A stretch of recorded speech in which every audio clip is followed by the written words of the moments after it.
राम राम.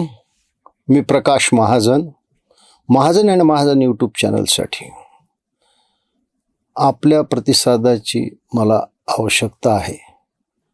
आपण जास्तीत जास्त माझं चॅनल सबस्क्राईब करावं ही विनंती. काही लोक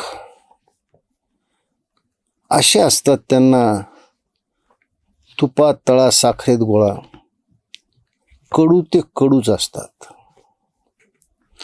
काही लोकांची वृत्ती अशी असते की एखाद्याचा संसार नीट चालला असेल तो कसा मोडीस आणावा. दोन भाऊ गुण्यागोविंदाने राहत असतील तर त्यांच्यात कसं वितुष्ट आणावं. दोन राजकीय पक्ष व्यवस्थित होते, त्यांच्यात कशी फूट पाडावी. अशी म्हणजे ज्याला शकुनी वृत्ती, मंथरेची वृत्ती असलेले काही लोक या महाराष्ट्राच्या राजकारणात आहेत. त्यापैकी एक पात्र म्हणजे उद्धव ठाकरेचा सोकान्या संजय राऊत. या संजय राऊतमुळं राज ठाकरे आणि उद्धव ठाकरे या भावाभावामध्ये वितुष्ट आलं. हे सर्व महाराष्ट्र नवनिर्माण सेनेच्या सैनिकाला माहीत होतं, म्हणून संजय राऊतची गाडी राज ठाकरेंच्या घरापुढं जाळण्यात आली आणि गावभर यांनी बोंब ठोकली की मी भावाभावाला एकत्र आणण्यासाठी म्हणून राज ठाकरेच्या घरी गेलो, माझी गाडी जाळली. अरे झाकण जुल्या, त्या बदल्यात तुम्हाला राज ठाकरेने किती मोठी गाडी दिली हे तुम्ही जगाला नाही सांगितलं. काही वर्षानंतर हे दोन भाऊ एकत्र आले. महानगरपालिकेची मुंबईची निवडणूक दोघांना मिळून लढली. काय झालं? वाटा उद्धव ठाकरेकडे गेला, घाटा राज ठाकरेकडे आला. निवडणुकीनंतर घेतलेल्या बैठकीमध्ये मनसैनिकांनी जाहीर नाराजगी व्यक्त केली, पण राज ठाकरे यांनी त्यांना गप्प बसवलं. कारण शेवटी दोघा भावाच्या प्रतिष्ठेचा प्रश्न होता, विश्वासाचा प्रश्न होता. पण हा संजय राऊत, राजसाहेबाची 9 तारीख ही फार लक्की आहे हे त्याला माहीत होतं. आणि 9 तारखेला या संजय राऊतनी सामन्यामध्ये एक आग्रलेख लिहिला आहे, तो तुम्ही अवश्य वाचा.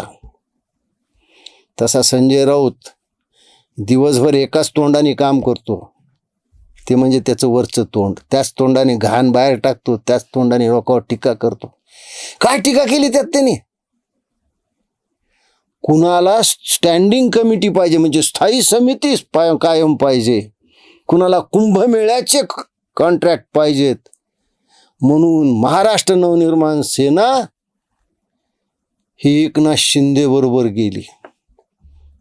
हे गद्दार झाले. ही टीका संजय राऊतनं केलेली आहे. अरे संजय राऊत, तुझ्या साहेबांनी म्हणजे उद्धव ठाकरेंनी उबाठानी चंद्रपूरमध्ये शेण काय खाल्लंय ते जरा बघ ना. उपमहापौर पदाच्या लालसेपोटी ज्या भारतीय जनता पक्षावर तुम्ही सकाळ संध्याकाळ दुपार तोंड सुख घेत असतात, एक तर तो तरी राहीन नाही तर मी तरी राहीन म्हणणारे लोक तुम्ही, तुमचा उद्धव ठाकरे 2 कमरेवर हात ठेवून स्वतःला मर्द म्हणतो, चंद्रपूरमध्ये उपमहापौर पदासाठी शेण खाल्लं. मग गद्दार कोण आहे? संजय राऊत गद्दार कोण आहे याचं उत्तर द्या तुम्ही. दुसऱ्याला गद्दार म्हणण्याचा तुम्हाला काय अधिकार आहे? अरे गद्दार कोण असतो? हा ज्याला तुम्ही गद्दार म्हणून हिनवतात त्याच एकनाथजी शिंदेंना महाराष्ट्राने डोक्यावर घेतलंय. काढा जिल्हा परिषदचे आणि पंचायत समितीचे निकाल, काढा महानगरपालिकेचे निकाल, काढा त्या अगोदर नगरपंचायतीचे निकाल. अरे कुठं तुमचे जिल्हा परिषदला 90 सुद्धा लोक आले नाहीत. 300च्या वर शिंदे साहेबांचे लोक आलेत, तुमच्यापेक्षा तिप्पट. महाराष्ट्रातल्या ग्रामीण भागात नाही, शहरी भागातल्या लोकांनी सुद्धा एकनाथजी शिंदे यांना बाळासाहेबांचा वारस म्हणून ठरवलेला आहे. यांना धर्मवीर आनंद दिघेचा वारस म्हणून ठरवलं. तुम्ही किती बोंब मारले तर काही होत नसतं. म्हणून संजय राऊत, तुम्ही खाल्लं ते श्रावणी, लोकांनी खाल्लं ते शेण कसं होतं. अरे तुमचं मनोमिलन म्हणून अजून 6 महिने झाले नाहीत. त्या महाराष्ट्र नवनिर्माण सेनेवर अशा पद्धतीनं तुम्ही तोंड सुख घेतलं आणि तुमची जात काय हे दाखवली. दुसरा एक शकुनी वृत्तीचा, खलवृत्तीचा पुरुष या महाराष्ट्राच्या राजकारणात आहे, तो म्हणजे आमदार रोहित पवार. अख्ख्या पवार घराण्यात शकुनी वृत्तीचा याच्याशिवाय दुसरा कोणी माणूस नाही. त्याला काल माहीत होतं की सुनेत्राताई पदभार स्वीकारणार आहेत, त्यांच्या बातम्या चालतील आणि त्या बातम्या चालू नये म्हणून त्यांनी ती 10 तारीख निवडली आणि त्या पप्पूसारखे म्हणजे राहुल गांधीसारखी नक्कल करायला गेले आणि भली मोठी पत्रकार परिषद घेतली. जो दुर्दैवी अपघात झाला, एका कर्तबगार उपमुख्यमंत्री असलेल्या दादांचं, अजितदादांचं त्यात अपघाती निधन झालं. खुद्द तुमच्या घराचे मूळ पुरुष माननीय पवार साहेबांनी सांगितलं याच्यात राजकारण आणू नका, हा अपघात आहे. अरे तुझ्या आजोबाचं सुद्धा ऐकलं नाहीस. तुझी काल सगळी पत्रकार परिषद हेच म्हणण्यात गेली की दादांना घातपात झालाय. असं तुम्ही म्हणलं नाही तर सुनेत्राताईच्या नेतृत्वाखाली जी आता राष्ट्रवादी आहे त्या लोकांना तुमच्याविषयी सहानुभूती कुठून वाटणार. अजून सरकारने त्या गोष्टीवर आपला अहवाल प्रकाशित केला नाही. त्यात जर काही तुम्हाला गडबड आढळली असती तर मग तुम्ही बोलायला पाहिजे असतं.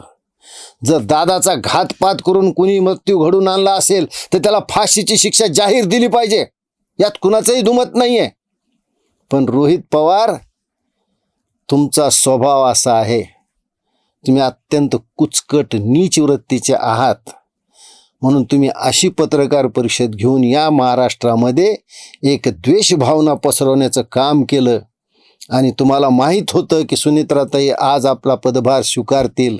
सगळ्या प्रसारमाध्यमातून त्यांच्याच बातम्या येतील आणि त्या कशा येऊ नये म्हणून तुम्ही हा प्रयत्न केला आहे. जाता जाता एक गोष्ट सांगतो की माननीय शरद पवार साहेबांची प्रकृती अचानक खराब झाली. दादांच्या जाण्याचा त्यांना खूप धक्का बसला, खूप धावपळ झाली, लक्षावधी लोकांना भेटावं लागलं, त्यांच्या प्रकृतीवर त्यांचा परिणाम झाला आणि त्यांना इस्पितळात दाखल करावं लागलं. ईश्वराने त्यांना लवकरात लवकर बरं करावं, कारण त्यांच्या नातीचं लग्न ठरलं आहे. आयुष्यभर ब्राह्मणाचा द्वेष करणारे हे लोक मुली देताना आणि घेताना यांना ब्राह्मण चालतात, राजकारणात मात्र चालत नाहीत. यांचे स्वीय सहाय्यक, यांचे जवळचे मित्र ब्राह्मण असतात, पण राजकारणाच्या सोयीसाठी म्हणून शाहू फुले आंबेडकराचं नाव घ्यायचं आणि ब्राह्मणावर शरसंधान करायचं. संभाजी ब्रिगेडसारखी संस्था जवळ बाळगायची आणि त्यांच्या हातून असे वार करायचे. हे धंदे आता सोडून द्या. धन्यवाद.